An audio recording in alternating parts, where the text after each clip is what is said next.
Peller and Jarvis, Kicks, you go outside.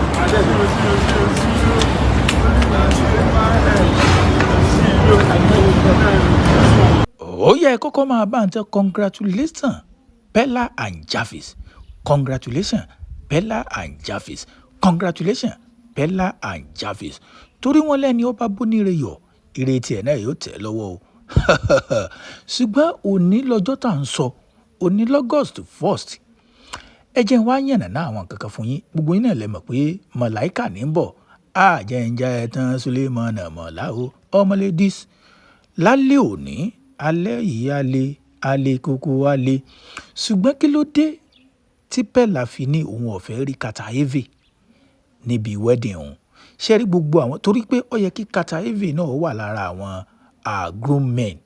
Gbogbo àwọn tẹ́ bá ti rí tọwọ́ sọ blue yìí ṣe rí ní ọrùn Quit Abiola ẹ sì rí lọ́rùn J Black èyí tó jẹ́ ọ̀rẹ́ Peller gangan.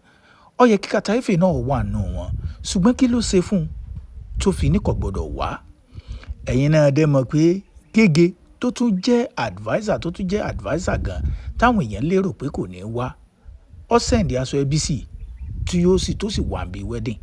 Ẹ jẹ́ kọ́kọ́ play fídíò kékeré kan fún yín tí apatatv ṣe nígbà tí Peller òun àti Jarvis tí wọ́n ṣe court wedding. If they break up now 50% now, then go to Jarvis. Go ahead, Mama.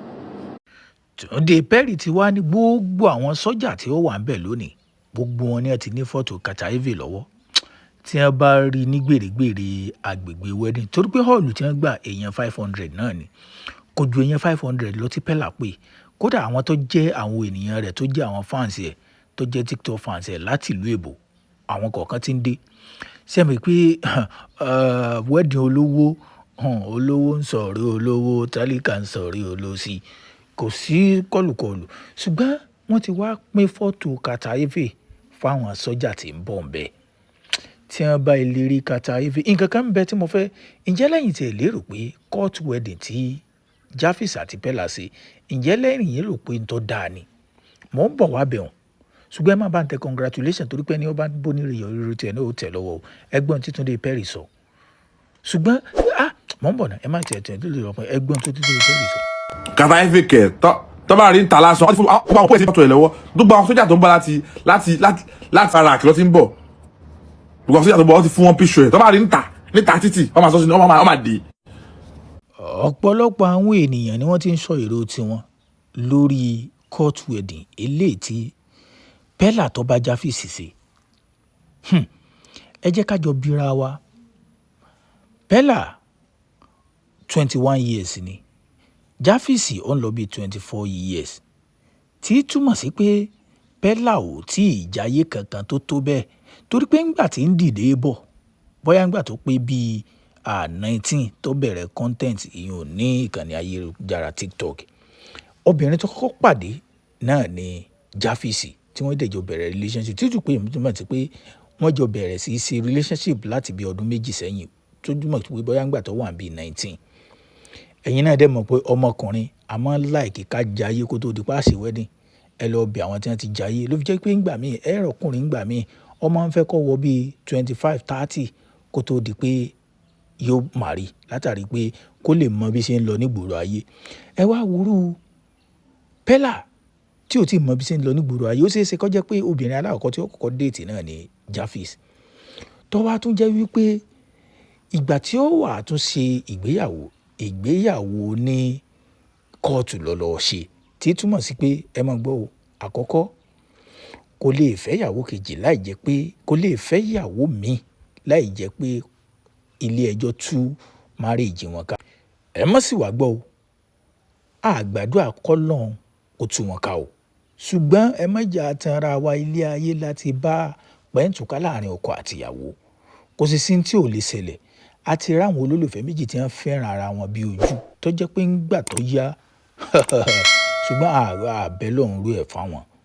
Ẹ jẹ́ ká máa yànnàná tá yàn lọ. Kó lè níyàwó méjì tí túmọ̀ sí pé àbákú láṣọ ewúrẹ́. Ẹ̀yin náà dẹ̀ mọ̀ yìí pé àwọn àkókò kan máa wà fọmọkùnrin tí ó fẹ́ máa wò pé bóyá kóhun ó tún test ẹlòmíì wò bí Ọlọ́run ṣe dọ́kùnrin nù. Ẹ wá wò ẹni tó wá jẹ́ pé òun ti wà ní ọmọ ọdún 21 tíyàwó rẹ̀ wà níbi 24. Ìgbà tíyàwó rẹ̀ ó bá fi máa fẹ́ dàgbà, eegun tiẹ̀ ó sì máa le. Ẹ jẹ́ n fún yín lápẹẹrẹ.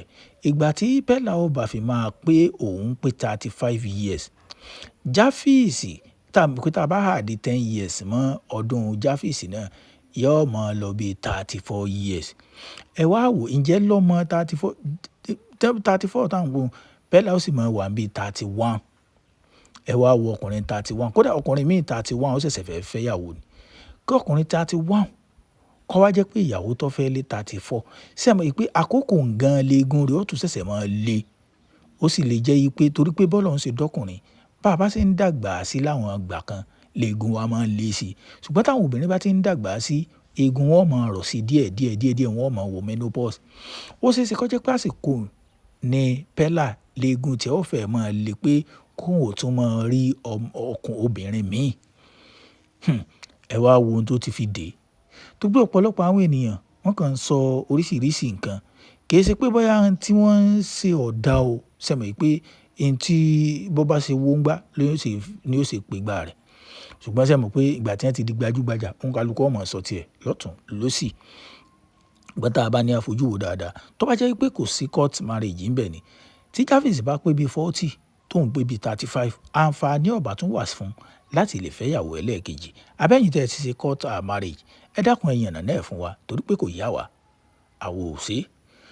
Ǹjẹ́ ní ẹni tó bá ṣe court marriage, ǹjẹ́ láǹfààní wà fún láti lè fẹ́yàwó kejì bí? Ẹ jẹ́ gbàgbé lórí ilé òun. Bẹ́ẹ̀ sá sí ń congratulations sínú comment section. Ẹ má gbàgbé lálẹ́ òní, alẹ́ yìí alẹ́ kókó alẹ́. Ẹ̀yin náà mọ̀ pé màlá ó ti torí pé Malaika yóò lọ bí orí kan ṣùgbọ́n alẹ́ gangan ni dìmíndìmí. Gbogbo àwọn ènìyàn kódà Túndé Perry ó ti ṣe gbogbo ẹ̀ kéèkì tí wọ́n gé gbogbo ẹ̀ ti wà in settings tó máa tight ni. Má mú mi olómi sì má jẹ oúnjẹ olóúnjẹ kó má lọ jẹ́ pé ẹ rí pé tí Túndé Perry náà sọ kó wọ́n mọ̀ lọ ìṣe kó mọ̀ lọ yàgá mọ́ ọ́n dì. Dátì ẹ̀ mọ̀ ní lónìí bó ṣe ń lọ nìyẹn. Ẹ rí pé kàtà Aigbe kò sáwọn tiẹ̀ ń bẹ́ẹ̀. Mo bá àwọn tèmi iṣẹ́ àwọn tèmi mọ̀ mí.